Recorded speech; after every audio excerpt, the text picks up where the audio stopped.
Andrew Tarantola, Engadget. Ford is determined to compete against electric vehicle rivals like Tesla and Rivian, and it's willing to reorganize the company to improve its chances.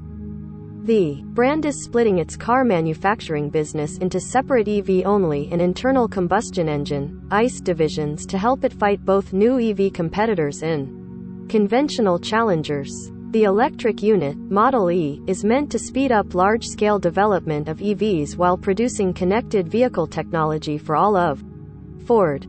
Effectively, the badge hopes to edge closer to the fast-moving, tech-driven cultures of its EV-only competitors. The ICE division, Ford Blue, will concentrate on relentlessly attacking costs, improving quality and streamlining operations to help turn a profit.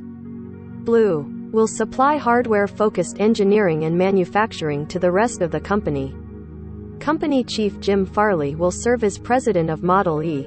Apple and Tesla veteran Doug Field, who joined Ford in September 2021, will lead the unit's development as its chief EV and digital systems officer.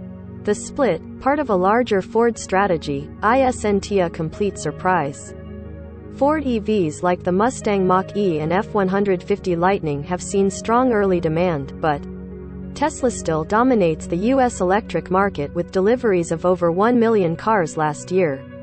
The move theoretically helps Ford catch up to or surpass Tesla while keeping ICE cars viable, at least, until ICE is phased out. This approach also mirrors EV-focused strategy changes at some of Ford's mainstream competitors.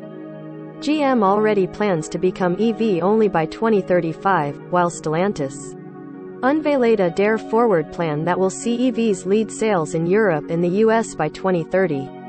Even Hyundai was rumored to have stopped developing new combustion engines, although it denied the claim. Electric cars are taking priority across the industry, and Ford doesn't want to risk being left behind.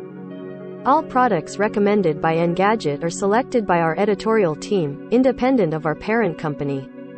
Some of our stories include affiliate links. If you buy something through one of these links, we may earn an affiliate commission.